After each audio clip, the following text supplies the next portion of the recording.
So this morning I want to read from the book of Peter, which says, First Peter 5 and 10 says, in his kindness, God called you to share in his eternal glory by means of Christ Jesus. So after you have suffered a little while, he will restore, support, and strengthen you, and he will place you on a firm foundation.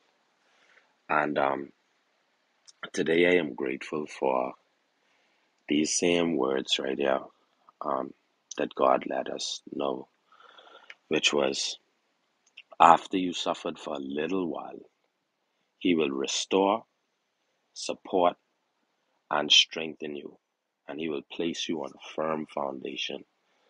Um, I just I I just think about how, coming into the new year, we tend to do a lot of reflecting, right? And it's coming up on almost a year that we got started in this group, number one. But more importantly to myself is the journey that I took over the past year. You know, um, when I when I sort of like had a lot of time to focus and get closer to my God was during this period when I had COVID in November 2020. Um, and I had it for 6 weeks, right? But in that time, COVID was more or less new then. People didn't understand it. So I was literally just quarantined. I couldn't move, ostracized. They wasn't letting me come back to work or nothing, because the PCRs keep coming back as positive, even though it was just the antibodies in my system, so to speak. Um, but during that time, I had a lot of time to think. I had a lot of time by myself. I had a lot of time with just me and God. And it was a time where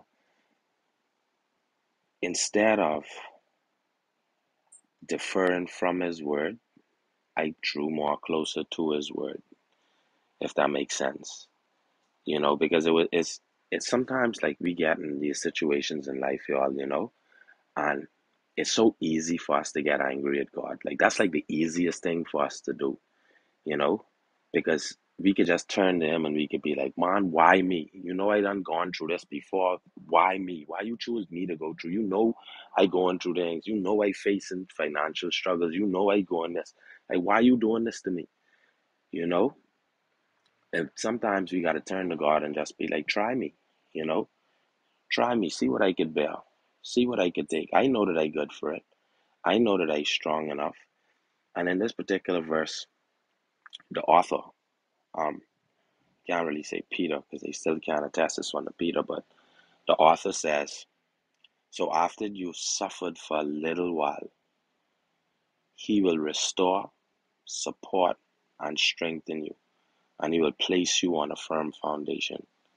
So like it's like he ain't never say you ain't gonna go through nothing. Like you could be the best Christian, you could be the best person, you could do all the right things in life. But that don't mean that you won't go through things. Levette said a very important word earlier, integrity. And Gigi described exactly what it is. Integrity is who you are when no one is watching. Who you are when nobody is around. The decisions you make that are going to affect others when they don't even know that they're going to affect them. Sometimes you can make good decisions. Sometimes you may make bad decisions. But make the decisions with good integrity at heart. And even if you go through things, remember that the Lord not only if He can restore, support, mean that He can be there for you. Don't think that you don't go into these things alone. And then He can come back and He can strengthen you. And then He will place you on a firm foundation. That means that whatever you go through in life, when you come back, you coming back stronger. You can get breakdown, you can get tore down. It is get hard. I know life is get hard. Life, this ain't a cakewalk. It's not a cakewalk. But just remember that you can get through this. You can forge through the fire. And when you come out of it, you can be on a more firm foundation. And I'm Gary, and I relinquish my mic. I love you all, by the way.